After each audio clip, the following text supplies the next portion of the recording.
Good morning मेरे प्यारे बच्चों, कैसे हैं आप लोग। आशा करता हूँ आप लोग बहुत अच्छे होंगे। तो मेरे प्यारे बच्चों, हम पुनः फिजिक्स के बहुत बहुत मोस्ट इम्पॉर्टेंट क्वेश्चन पर पहुंच चुके हैं प्यारे बच्चों।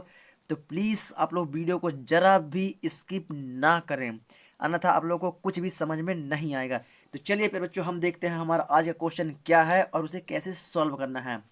तो ये रहा प्यारे बच्चों हमारा क्वेश्चन कि वांडी ग्राफ जनित्र का निम्नलिखित बिंदुओं के आधार पर वर्णन कीजिए। 1D ग्राफ जनित्र का निम्नलिखित बिंदुओं के आधार पर वर्णन कीजिए। जो पहला पॉइंट क्या होगा बच्चों, परिभाषा पहला पॉइंट होगा। दूसरा होगा परिपथ का चित्र। तीसरा होगा सिद्धांत। चौथा होगा वर्णन। पांचवा होगा क्रियाविधि। छठवां होगा उपयोग और सातवां होगा इसका दोष। तो पहले तो हम बात करते हैं प्यारे बच्चों इसकी परिभाषा की। तो प्यारे बच्चों, इसका जो परिभाषा कुछ इस प्रकार है कि सन, क्या बच्चों, सन सन 1937 में, कितने बच्चों, सन 1937 में एक प्रोफेसर आर जे, क्या बच्चों, प्रोफेसर प्रोफेसर आर जे, क्या बच्चों, प्रोफेसर आर जे वांडी, क्या बच्चों, प्रोफेसर वांडी नामक वैज्ञानिक ने, क्या बच्चों, प्रोफेसर वांडी नामक वैज्ञानिक ने एक ऐसे उपकरण का निर्माण कर दिया बच्चों। एक ऐसा उपकरण बनाया जिसकी सहायता से किसकी जिसकी सहायता से 10 लाख, क्या बच्चों, 10 लाख से भी अधिक 10 लाख से भी अधिक बोल्ट का विभवांतर पैदा किया जा सकता है। विभवांतर पैदा किया जा सकता है, क्या बच्चों, Van de Graaff sorry professor R J Van de नामक वैज्ञानिक ने एक ऐसे उपकरण का निर्माण कर दिया जिसकी सहायता से 10 लाख से भी अधिक बोल्ट का विभवांतर पैदा किया जा सकता है बच्चों। तो उन्हीं के नाम से ही उस जनित्र का नाम हमने रख दिया वांडी, सॉरी हम लोगों ने नहीं, वैज्ञानिकों ने ही उनका नाम रखा है कि इसका नाम होगा वांडी ग्राफ। आरजे वांडी ग्राफ के नाम पर ही हमने रख दिया वांडी ग्राफ जनित्र, क्या बच्चों, वांडी ग्राफ जनित्र, वांडी ग्राफ जनित्र, इसी को बोलते हैं क्या, वांडी ग्राफ जनित्र ही इसी को हमने बोलते हैं। तो फिर बच्चों, आशा करता हूँ आप लोग इस चीज़ को समझ गए होंगे। तो फिर बच्चों चले, अब हम इसे कैसे लिखना है, तो हम इसे अपनी नोट्स कॉपी में लेकर चलते हैं और प्रॉपर तरीके से आप लोग को समझाने की कोशिश भी करेंगे बच्चों। तो फिर बच्चों, मैं पहले से डायग्राम बना के रखा हुआ हूँ और अपनी नोट्स कॉपी में ही आप लोग को डायग्राम के माध्यम से समझाने की कोशिश करूंगा। तो फिर बच्चों, आप लोग पहले क्वेश्चन को लिख लीजिएगा और क्वेश्चन को लिखने के बाद पहले आप लोग डेफिनेशन को भी प्रॉपर तरीके से लिख लीजिएगा बच्चों, प्रॉपर तरीके से लिख लीजिएगा। तो ये रहा बच्चों हमारा वांडी ग्राफ जनित्र की डेफिनेशन कि सन 1937 में प्रोफेसर आर जे वांडी ग्राफ नामक वैज्ञानिक ने एक ऐसे उपकरण का निर्माण किया जिसकी सहायता से 10 लाख, 10 मतलब 10 लाख बोल्ट से अधिक बोल्ट का विभवांतर पैदा किया जा सकता है। इस जनित्र को उन्हीं के नाम पर या उनके नाम पर ही वांडी ग्राफ जनित्र कहते हैं, उन्हीं के नाम पर ही वांडी ग्राफ जनित्र कहते हैं। तो ऐसा करते हैं प्यारे बच्चों, आप लोगों को डेफिनेशन समझ में आ गई होगी। अब चलते हैं अपने दूसरे पॉइंट में। तो हमारा दूसरा पॉइंट क्या है बच्चों, परिपथ का चित्र, क्या बच्चों, परिपथ का चित्र। तो ये रहा प्यारे बच्चों हमारा परिपथ का चित्र। तो बच्चों, हम आप लोगों को परिपथ के माध्यम से आप लोग को हर एक चीज को समझाने की कोशिश करेंगे, क्या बच्चों, ये हमारा रहा परिपथ डायग्राम पर बच्चों। तो इस डायग्राम के माध्यम से हम आप लोग को वो बेहतरीन तरीके से आप लोग को समझाने की कोशिश करेंगे बच्चों, जो आप लोग को प्रॉपर तरीके से समझ में आ जाएगा। तो चलिए बच्चों, ये रहा हमारा परिपथ का चित्र। तो प्यारे बच्चों, इससे पहले हम इसके सिद्धांत की बात करेंगे। प्यारे बच्चों, ये परिपथ का चित्र, दूसरा टॉपिक हमारा परिपथ है, परिपथ का चित्र, और तीसरा टॉपिक है हमारा क्या, सिद्धांत, क्या बच्चों, तीसरा टॉपिक है हमारा सिद्धांत और चौथा टॉपिक रहेगा वर्णन। तो पहले तो हम इसके सिद्धांत की बात कर लेते हैं बच्चों। तो सिद्धांत क्या है बच्चों कि ये बच्चों, ये हमारी क्या होती है, कंघी होती है, क्या बच्चों, ये जो है C1 है, ये एक कंघी है और ये एक C2 है जो कंघी है। मतलब C1 और C2 क्या है, एक कंघी है, क्या है, कंघी है। तो इनके नुकीले सिरे पर, कंघी के नुकीले सिरे पर आवेश का पृष्ठ घनत्व, बच्चों हम सिद्धांत की बात कर रहे हैं। सिद्धांत पहला है, सिद्धांत का हमारा पहला पॉइंट क्या बच्चों, सिद्धांत का हमारा पहला पॉइंट क्या होगा कि बच्चों कि कंघी C1 और C2 के नुकीले सिरे पर आवेश का पृष्ठ घनत्व सबसे अधिक होता है।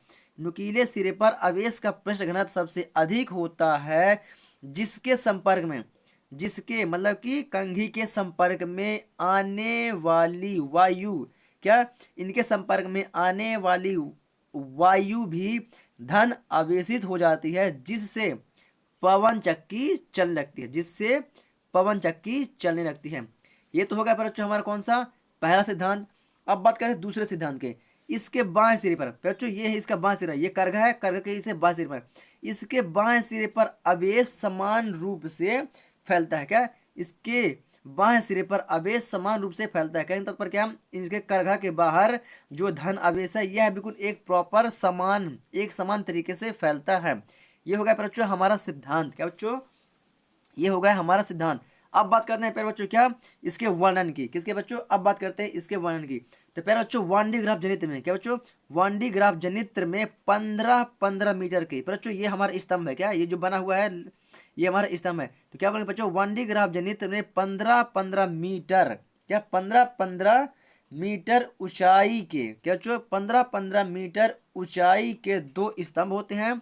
क्या बच्चों 15 मीटर ऊंचाई के दो स्तंभ होते हैं जिनके ऊपर 7 मीटर व्यास का गोला करघा रखा होता है। ये बच्चों ये जो ब्लैक ब्लैक दिख रहा है ये क्या है, करघा है। क्या बच्चों, करघा, जिसके जिनके ऊपर 7 मीटर व्यास का, 7 मीटर व्यास का गोलाकार करघा रखा होता है। क्या रखा होता है, गोलाकार करघा रखा होता है। तथा इसमें दो घिरनियां, ये P1 और P2 बच्चों ये क्या है, घिरनियां, तथा इसमें दो घिरनियां P1 और P2 होती हैं। क्या बच्चों, तथा इनमें घिरनियां P1 और P2 होती हैं जिनके ऊपर रबर या रेशम का पट्टा घूमता है, जिनके ऊपर रबर या रेशम का पट्टा घूमता है। क्या बच्चों, जिसमें रबर या रेशम का पट्टा घूमता है। इसमें धातु की दो कंघियां होती हैं, इसमें धातु की दो कंघियां होती हैं, कंघी C1 और C2। इनमें धातु की दो कंघियां होती हैं C1 और C2, जिसमें से कंघी C1 का संपर्क, जिसमें कंघी C1 का संपर्क बैटरी के धन सिरे से होता है। किसमें बच्चों, बैटरी के धन सिरे से होता है। तथा कंघी C2 का संपर्क, तथा कंघी C2 का संपर्क खोखले गोले S, ये बच्चों जो करघा है इसका नाम क्या है, S है। तो C2 का संपर्क खोखले गोले S से कर दिया जाता है। क्या बच्चों, खोखले गोले S से कर दिया जाता है, जिसमें एक विसर्जन नलिका D होती है। क्या बच्चों, जिसमें एक विसर्जन नलिका D होती है। क्या बच्चों, जिसमें एक विसर्जन नलिका D लगी होती है।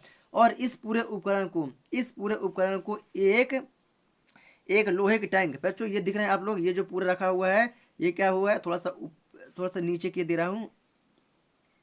हाँ, ये पूरे उपकरण को एक लोहे के टैंक से, क्या करते हैं बच्चों, इस पूरे उपकरण को एक लोहे के टैंक से ढक देते हैं। क्या करते हैं, इसे ढक देते हैं और इसे क्या करते हैं, इसे पृथ्वीकृत कर देते हैं। ये देखना पृथ्वीकृत है, ये इसे पृथ्वीकृत कर देते हैं। क्या बच्चों, इसे पृथ्वीकृत कर देते हैं। तो आशा करते हैं प्यारे बच्चों आप लोग इस चीज को प्रॉपर तरीके से समझ गए होंगे। अब बात करते हैं प्यारे बच्चों, ये तो वर्णन था। क्या बच्चों, अब ये हमारा वर्णन था। अब बात करते हैं इसे क्रियाविधि की। प्यारे बच्चों अब बात करें क्रियाविधि। प्यारे बच्चों आप लोग वीडियो के अंत तक बन रहे हैं, मैं प्रॉपर तरीके से आप लोग को लिख करके भी दिखाऊंगा। अभी तो सिर्फ मैं आप लोग को थ्योरम को समझाने की कोशिश कर रहा हूँ। अगर आप लोग को समझ में आ रहा है प्यारे बच्चों तो please risk study YouTube channel को सपोर्ट करना मत भूलिएगा, है ना। तो अगर आप लोग मेरे चैनल पर नए हैं तो चैनल को सपोर्ट करके ही जाइएगा। चलिए बच्चों अब हम बात करते हैं क्रिया विधि की। क्या बच्चों, क्रिया विधि। तो फिर बच्चों क्रिया विधि, जब कंघी C1, क्या बच्चों, जब कंघी C1 को क्या बच्चों, जब कंघी C1 को बैटरी के धन सिरे से जोड़ देते हैं, जब कंघी C1 को बैटरी के धन सिरे से जोड़ देते हैं तो कंघी C1 के चारों ओर, कंघी C1 के चारों ओर क्या होता है, धन आवेश पैदा होने लगते हैं। कंघी C1 के चारों ओर धन आवेश पैदा होने लगते हैं, जो रबड़ या रेशम के पट्टे की सहायता से, जो रबड़ या रेशम के पट्टे की सहायता, ये बच्चों ये हमारा रबड़ रेशम का पट्टा है। तो जो रबड़ या रेशम के पट्टे की सहायता से कंघी C2 की ओर चले जाते हैं, सहायता से कंघी C2 की ओर चले जाते हैं, कंघी C2 की ओर चले जाते हैं। कंघी C2 के सिरे पर ऋण आवेश, तो कंघी C2 के सिरे पर ऋण आवेश कंघी C2 के सिरे पर ऋण आवेश तथा गोले के बाएं सिरे पर धनावेश प्रेरित होता है। कंघी C2 के सिरे पर ऋण आवेश और गोले करघे के बाहर धनावेश प्रेरित होता है। तो क्या कहते, तो कंघी C2 में ऋण आवेश के कारण वैद्युत पवन चलने लगती है। तो कंघी C2 में ऋण आवेश के कारण, फिर बच्चों ऋण आवेश हमने शो नहीं किया है, क्यों? क्योंकि यहाँ पर क्या होता है, जो कंघा हमारे पट्टा रेशम चलता रहता है तो वो क्या हो जाता है, अभी अनावेशित हो जाएंगे। तो आप लोग ये मत समझिएगा कि हमें ऋण आवेश दिखाई नहीं दे रहा है ना। तो बच्चों पवन चक्की चलने लगती हैं तो ऋण आवेश के कारण क्या होता है, ऋण आवेश के कारण वैद्युत पवन चक्की चलने लगती है, जो रबड़ या रेशम के पट्टे के धन आवेश को समाप्त कर देती है। क्या कर देती है, समाप्त कर देती है। इस प्रकार कंघी C2 में ऊपर जाने वाला पट्टा अनावेशित होकर पुनः कहाँ जा जाता है, कंघी C1 पर आ जाता है। यह क्रिया लगातार क्या होती है, यह क्रिया लगातार चलती रहती है, जिससे खोखला गोला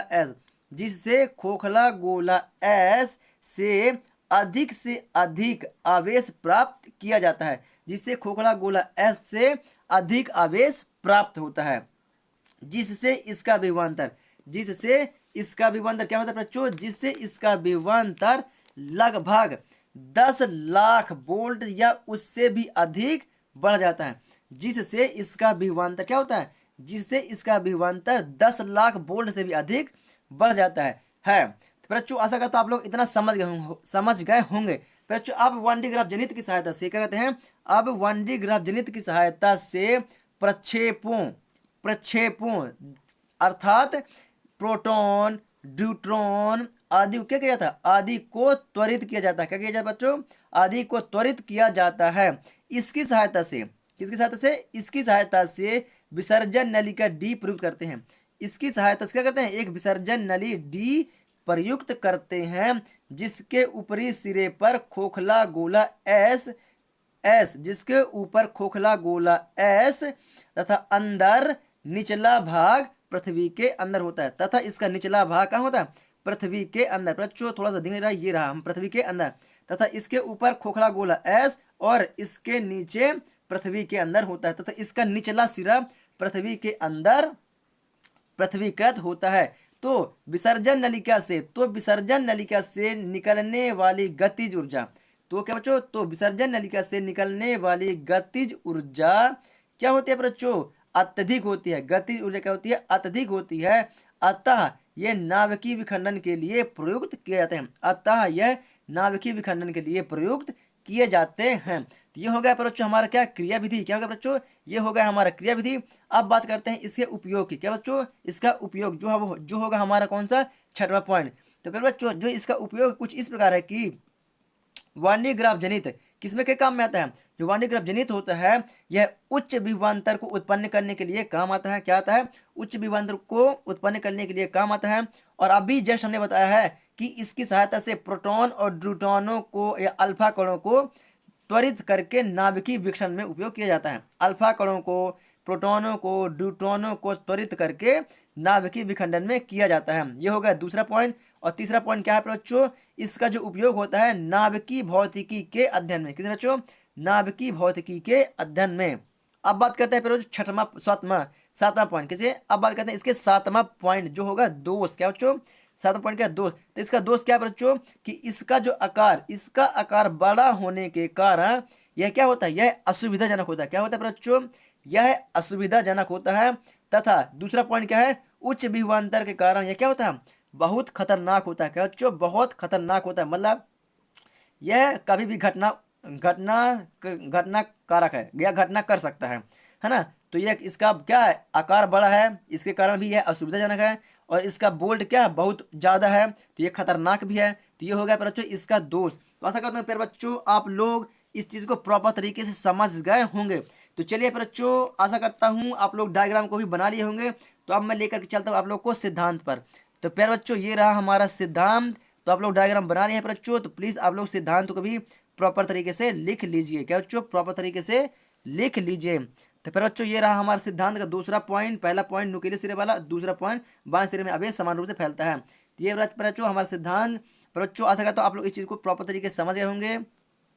ये रहा बच्चों हमारा चौथा पॉइंट, वर्णन। क्या बच्चों, चौथा पॉइंट हमारा वर्णन। तो फिर बच्चों आप लोग यहाँ तक ध्यान रख रखिएगा कि 1D ग्राफ जनित 15 मीटर ऊंचाई के 2 स्तंभ होते हैं, जिनके ऊपर 7 मीटर व्यास का एक खोखला गोलाकार करघा होता है, जिसमें 2 घिरनियां। फिर बच्चों जिसमें 2 घिरनियां इसके आगे। पर बच्चों नेक्स्ट पेज पे है, तो हम चलते हैं नेक्स्ट पेज पर। चलिए फिर बच्चों हमारा नेक्स्ट पेज तो चलिए फिर बच्चों P1 और P2 होती है, जिसके ऊपर रबर रेशम का पट्टा चला होता है। तो फिर बच्चों इसे मैंने प्रॉपर तरीके से समझा दिया है बच्चों, तो आप लोग प्लीज इसे प्रॉपर तरीके से अपनी नोट्स कॉपी में लिख लीजिएगा, वीडियो को रोक के फिर बच्चों। और मैं चलता हूं आप लोग को नेक्स्ट क्रिया विधि पर। तो फिर बच्चों आशा करता हूं आप लोग को यह चीज प्रॉपर तरीके से समझ में आ गई होगी। फिर बच्चों इस चीज को मैंने बहुत ही प्रॉपर तरीके से समझाया है। आशा करता हूं आप लोग इस चीज को बहुत ही अच्छी तरीके से समझ चुके होंगे। बच्चों अब चलते, ये आ गई हमारी क्रिया विधि। यस। तो प्यारे बच्चों आप लोग यहाँ तक पुनः लिख लीजिएगा, जितना आप लोग को वीडियो में दिखाई दे रहा है। खोखला गोला एस से अधिक आवेश। बच्चों अधिक आवेश तक आप लोग फटाफट लिख लीजिएगा। अधिक आवेश बच्चों, खोखला गोला एस